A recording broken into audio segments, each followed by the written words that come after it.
What's going on, guys? SasDood here. You can just call me Saz. I hope everyone is having a amazing day, amazing February. And today we have a book review, book talk, and that is on The Road by Cormac McCarthy. So we're going to talk about the book. I'm going to review some things and I'll give you my final thoughts. So let's get into it. How I came across the novel and some info about the author background. I came across the movie, when I watched it as a kid. My father had owned an extensive DVD collection when I was a kid, so I ended up watching a lot of movies that ranged from comedy movies and romance films to rated R movies with gratuitous violence and or nudity. The Road had something different that stood out, and even I knew that as a child. The desolate and empty setting and atmosphere, the cinematography and environmental shots, the story of a nameless father and child trying to survive, struggling to survive. I recently rewatched the movie with a friend, and I decided to immediately grab the novel for $4 off of eBay, and I read the entire 270 page or so novel close to a week. I came away from reading it entirely impressed, and now I want to talk about it.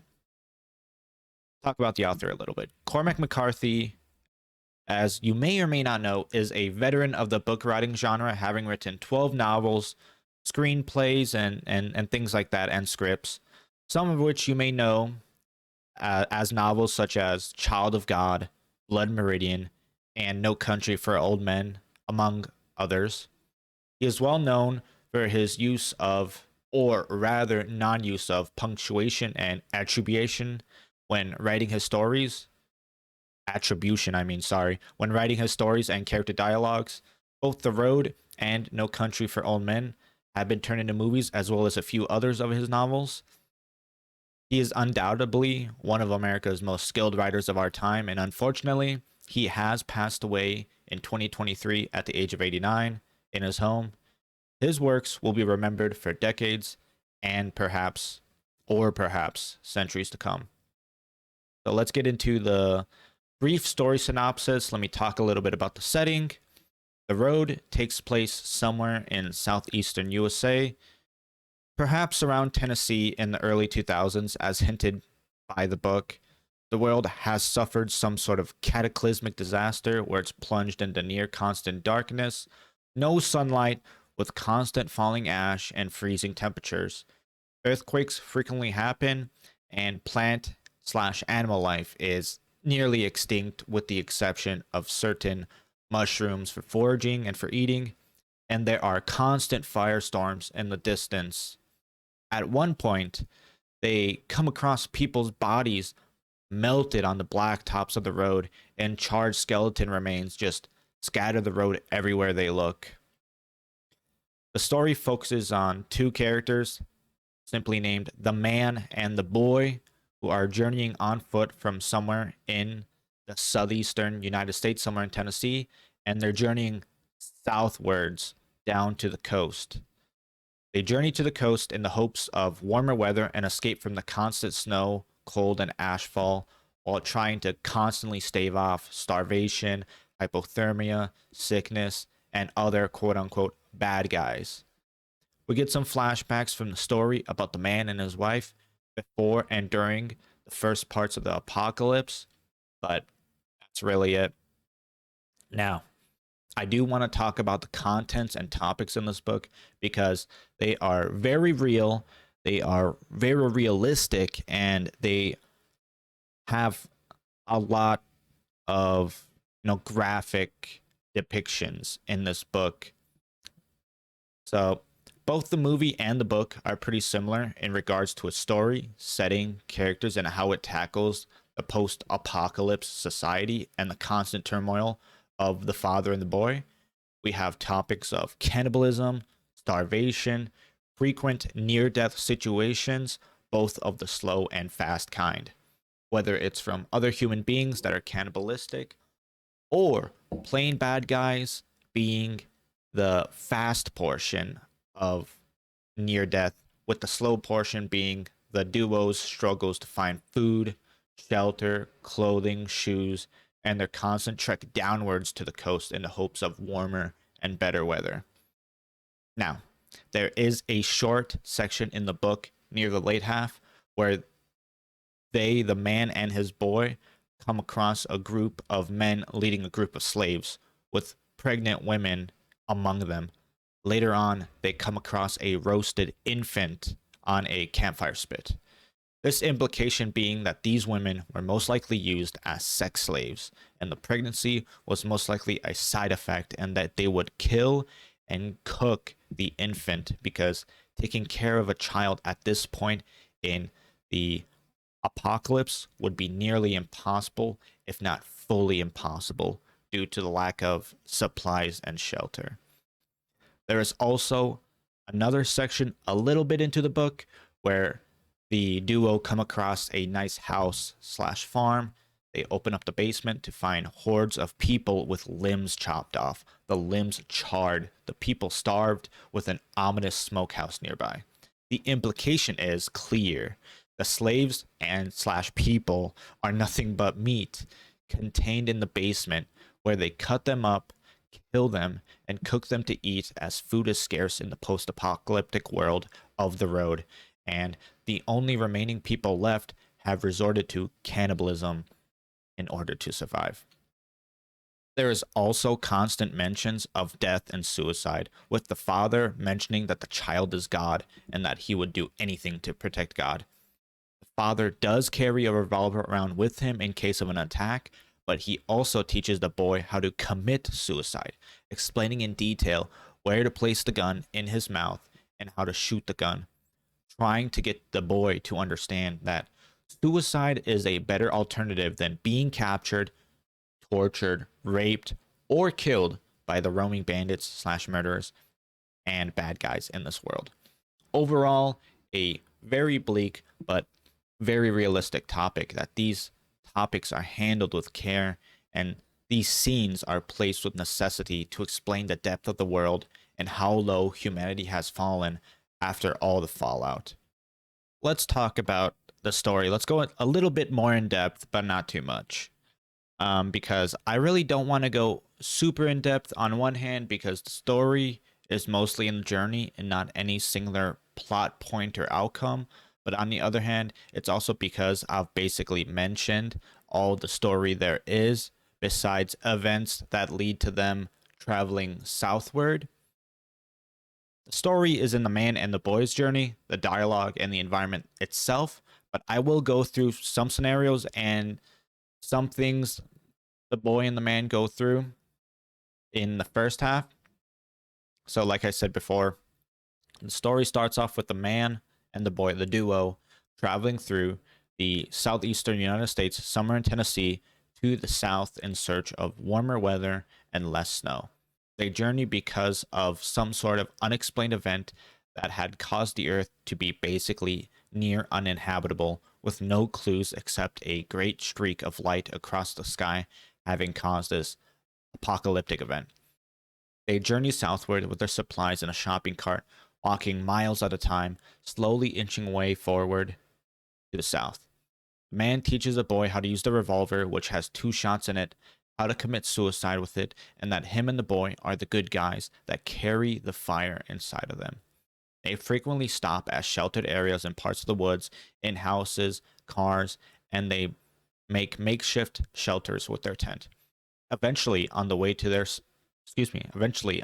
south, they come across a group of marauders who are armed and dangerous and potentially cannibals.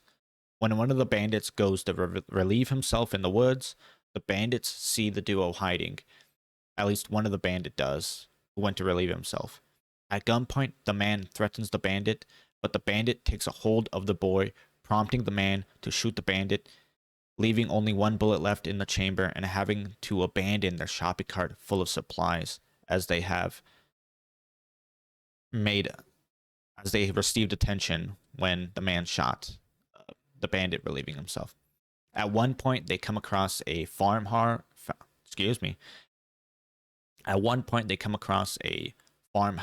slash barn where they discover people being held in the basement, limbs charred and chopped off, pigs to the slaughter, essentially, being kept for human consumption. Eventually, the man and the boy come across a hidden bunker where they camp out for a few days, shaving, bathing, and eventually being forced to leave due to how visible the bunker is. They proceed to head more southward towards the coast. I would write more, but the second half must be read to find out what happens to the man and the boy and their journey rather than being spoiled by someone on the internet.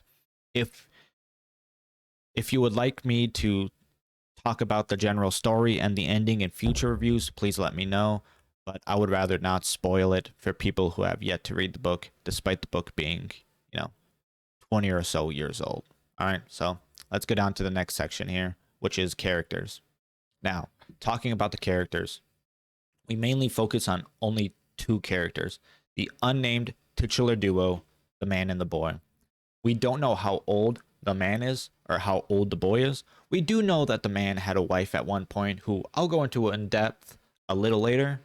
The boy seems to be around 10 years old, with the man, I'm guessing, in his 30s or 40s perhaps, maybe even in his 50s, but that might be a stretch.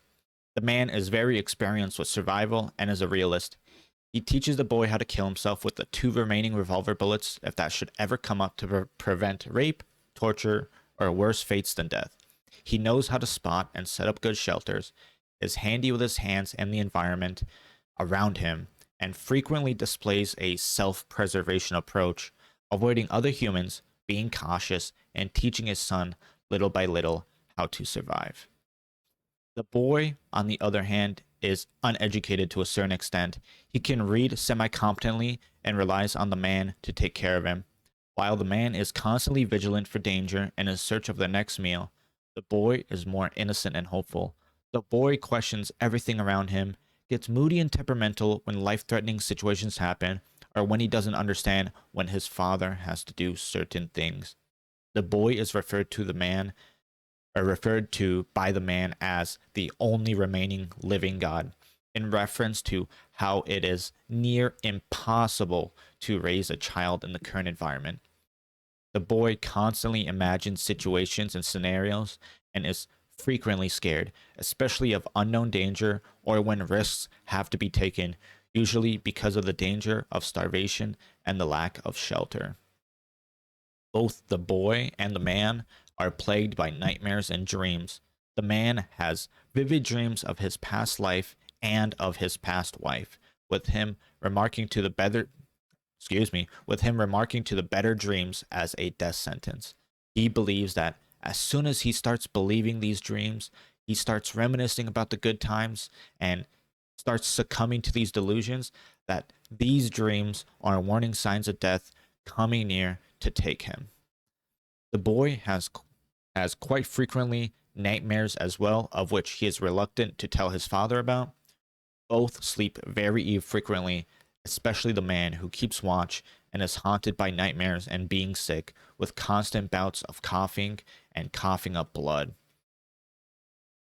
The only other character we get a little bit of information about is the man's wife.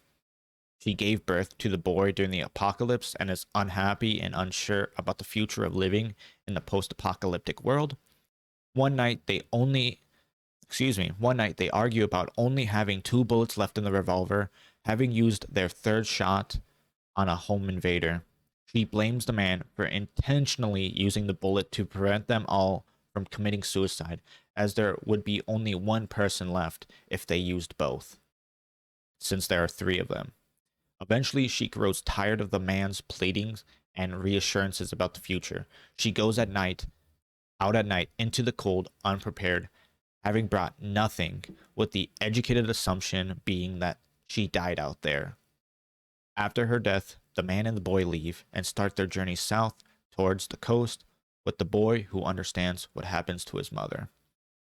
They do come across other people, but it's usually other bandits, slaves, or other road wanderers. Usually, the duo avoids all human interactions, because anyone could be a bad guy. Otherwise, the characters are just the man and the boy. You could even say that the environment itself is a character, with the way it is described and how it's all encompassing.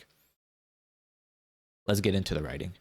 McCarthy's writing is as if poetry and novel writing combined to create a gripping story and flowerful language to create a story like no other. The way he describes the argument in The Road is deserving of a literary award itself. His words are so elegant yet harsh. They, they flow together perfectly and simply. Rightly so, a lot of criticism thrown against Cormac is his lack of periods, semicolons, and commas, sometimes as well as lack of quotations in his dialogue. It does make his writing a little bit hard to read, but it's minimalistic and straightforward. The dialogue and writing is plainly straightforward and flowery, simple yet complicated blending together to otherwise make a unique writing style that is not replicated by any artist, American or otherwise. He also uses a lot of words, not in the wrong way, but in odd ways that have you questioning what he truly means, or a lot of unique words that have you looking up what they mean most of the time. Examples include autistic, slut lamp, God spoke, blood cults, bull drums, dog mushers, bog folk, Siwash, I don't know how to say that, claggy, etc.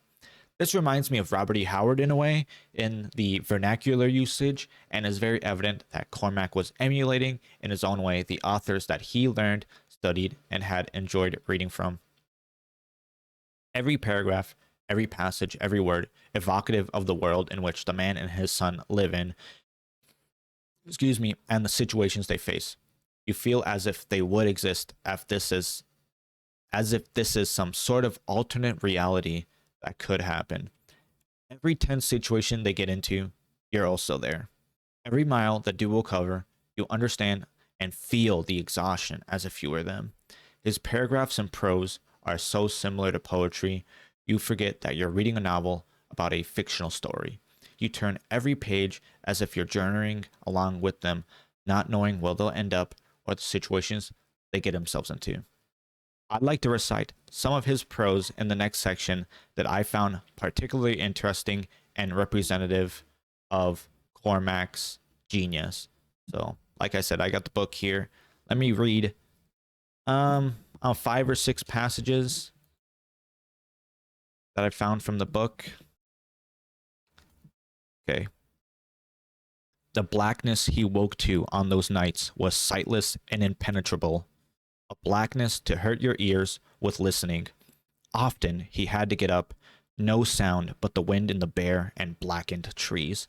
He rose and stood tottering in that cold, autistic dark with his arms outheld for balance, while the vestibular calculations in his skull cranked out their reckonings. An old chronicle to seek out the upright. No fall, but preceded by a declination. He took great marching steps into the nothingness, counting them amongst his return. Eyes closed, arms oaring. Upright to what? Somewhat nameless in the night, lode or matrix, to which he and the stars were a common satellite. Like the great pendulum in its rotunda, scribing through the long day movements of the universe, of which you may say it knows nothing, yet know it must. That's a fantastic passage there. He mistrusted all of that. He said the right dreams for a man in peril were dreams of peril, and all else was the call of languor and of death. He slept little, and he slept poorly.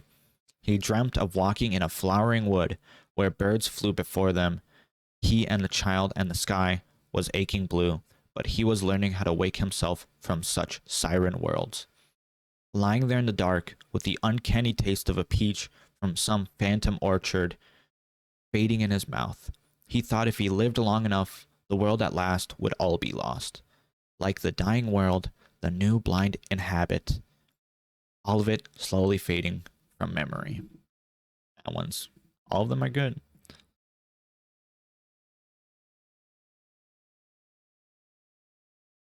Okay, let's see. 15. He'd a deck of cards he found in a bureau drawer in a house, and the cards were worn and spindled, and the 2 of clubs was missing. But still, they played sometimes by firelight, wrapped in their blankets. He tried to remember the rules of childhood games. Old Maid, some version of whist. He was sure he had them mostly wrong, and he made up new games and gave them made up names. Abnormal fescue or cat barf. Sometimes the child would ask him questions about the world that for him was not even a memory. He thought hard how to answer. There is no past. What would you like? But he stopped making things up because those things were not true either, and the telling made him feel bad. The child had his own fantasies, how things would be in the South. Other children, how things would be in the South. Other children. He tried to keep a rein on this, but his heart was not in it. Whose would it be? No list of things to be done. The day, providential to itself. The hour, there is no later. This is later. All things of grace and beauty, such that one holds them to one's heart, have a common providence and pain. Their birth in grief and ashes. So, he whispered to the sleeping boy, I have you. Beautiful, beautiful. The way he describes the boy and his fantasies as something important, that he would rather not lie and have the boy make up fantasies of his own. Simply amazing. Rich dreams, now which he was loath to wake from. Things no longer known in the world. The cold drove him forth to mend the fire. Memories of her crossing the lawn towards the house in the early morning in a thin rose gown that... Memory of her crossing the lawn towards the house in the early morning in a thin rose gown that clung to her breasts. He thought each memory recalled must do some violence to its origins, as in a party game. Say the word and pass it on. So be sparing. What you alter in the remembering has yet a reality, known or not. Short, but very evocative. This one's a little longer one. When he woke again, he thought the rain had stopped, but that wasn't what woke him. He'd been visited in a dream by creatures of a kind he'd never seen before. They did not speak. He thought that they'd been crouching by the side of his cot as he slept, then had skulked away on his awakening. He turned and looked at the boy. Maybe he understood for the first time He turned and looked at the boy. Maybe he understood for the first time that, to the boy, he was himself an alien, a being from the planet that no longer existed, the tales of which were suspect. He could not construct for the child's pleasure the world he lost without constructing the loss as well, and he thought, perhaps, the child had known this better than he. He tried to remember the dream, but he could not. All that was left was the feeling of it. He thought, perhaps, they'd come to warn him. What? That he could not enkindle in the heart of the child what was ashes in his own. Even now, some part of him wished they'd never found this refuge. Some part of him always wished it to be over. Two more. That just shows you how the man was feeling.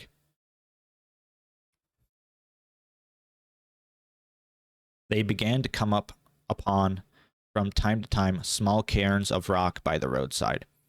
They were signs in gypsy language, Las Paterans. The first he'd seen in some while, common in the north, leading out of the looted and exhausted cities. Hopeless messages to loved ones lost and dead. By then, all stores of food had been given out, and murder was everywhere. By then, all stores of food had given out, and murder was everywhere upon the land. The world, soon to be largely populated by men who would eat your children in front of your eyes, and the cities themselves held by corps of blackened looters who tunneled among the ruins and crawled from the rubble white of tooth and eye-carrying charred and anonymous tins of food in nylon nets like shoppers in the commissaries of hell. The soft black talc blew through the streets like squid ink, uncoiling along the seafloor, and the cold crept down, and the dark came early, and the scavengers passing down the steep canyons with their torches trod silky holes. That one's a tough one. That was a tough one.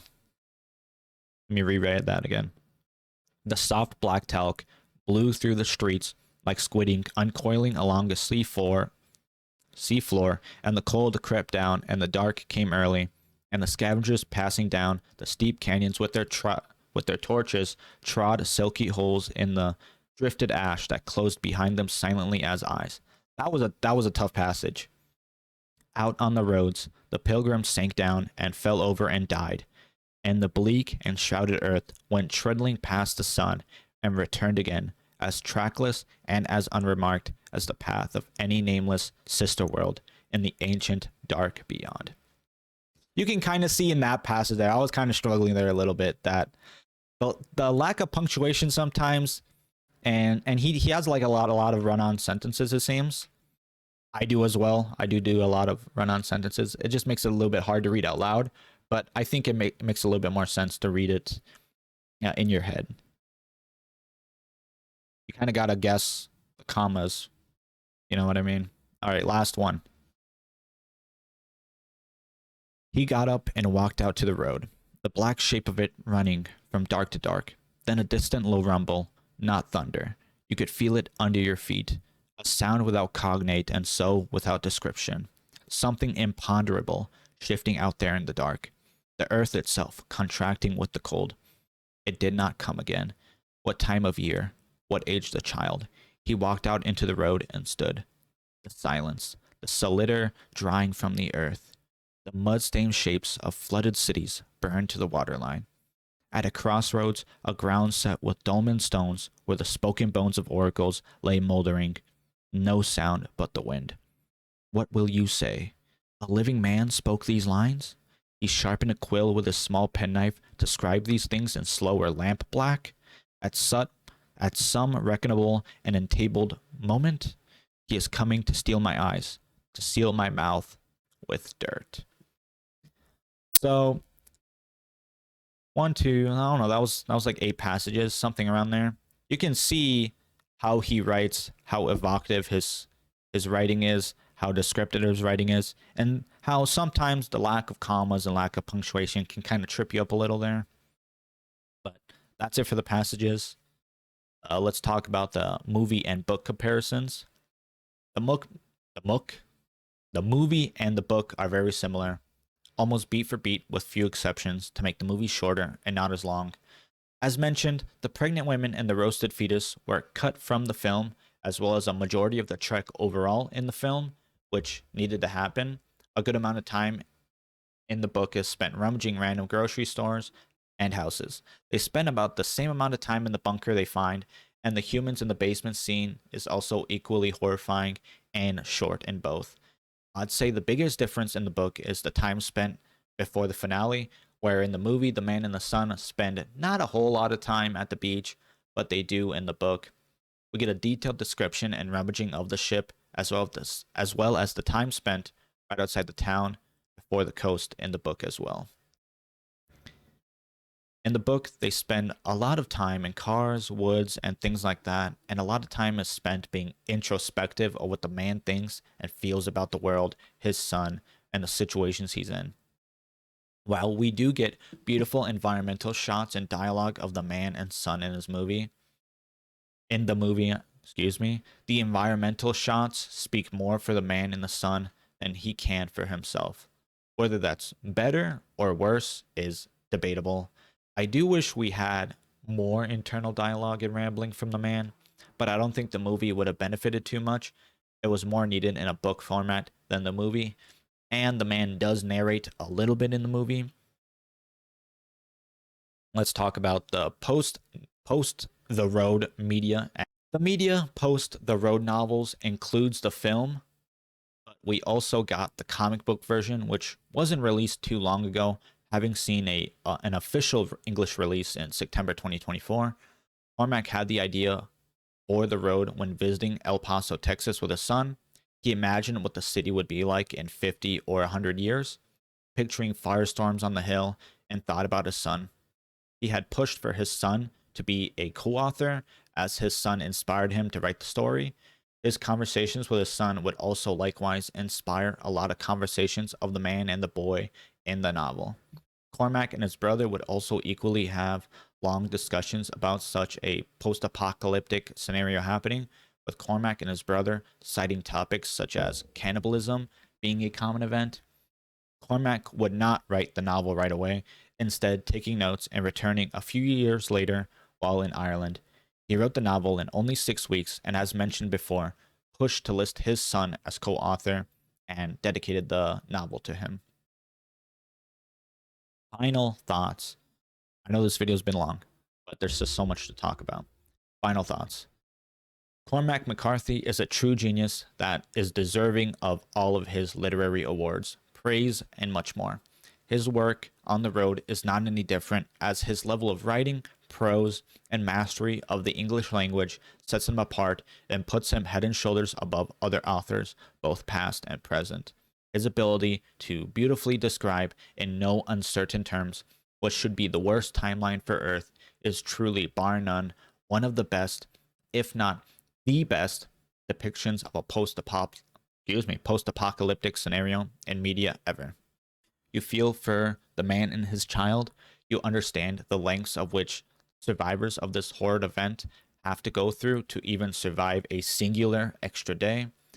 Very real topics such as cannibalism, slavery, touching of topics such as sex slaves of both men and women, and even children, give the book an air of realistic yet horrifying scenarios and implications. You feel every obstacle the man and the boy face, every mile, every block. Every time they stop, you feel the worst. The book is, in a way, exhausting and bleak, yet page-turning at the same time. The plot is simple, but the true storytelling lies in the journey of the man and the boy, and in the environment itself. Every dead body, every empty house the duo rummaged through just to stave off starvation. Every near-death scenario born from a risk being taken, and every decision being made in order to make it to the warmer southern coast carries a magnitude of weight that can be life-changing, for better or worse. As the journey drags on, the man and the boy grow older, more hardened, more prepared, but yet no man can be prepared for anything, and McCarthy hammers this point home as the years pass and the man and the boy get closer to the coast. The boy, an innocent bystander, a god, and the man, a bodyguard who protects the only living god left in the world, teaching the boy that they are the good guys, that they carry the fire inside of them, and that prolonging life, even in a lifeless earth, is of utmost importance. Those sweet dreams and nostalgic past events are nothing but temptations to let a crestfallen man make the journey to his death much easier. If you ever read one book in your life, The Road might have to be the one book you choose, and is wholeheartedly the book I would recommend. It is not a beginner-friendly book, and even advanced readers will have trouble with the amalgamation of words and phrases McCarthy has wrote. But if you stick through the intricacies, But if you stick through the intricacies of his writing, dialogue, and word choice, you'll be rewarded with a novel that has you turning the page in frequency you might not have done in a very long time. Every page turn, every paragraph, every word choice, every decision made by the man and the boy, expertly crafted and ambiguous as to the outcome on the decision and the outcome of their journey in the future. A journey that you will want to read about, even if you may guess the outcome long before the story is over. Thank you for watching. Thank you for listening. If you wish to support my artwork and my videos, all my social media and payment tipping links are in my profile. More videos, more artwork will come regardless. Goodbye for now, guys.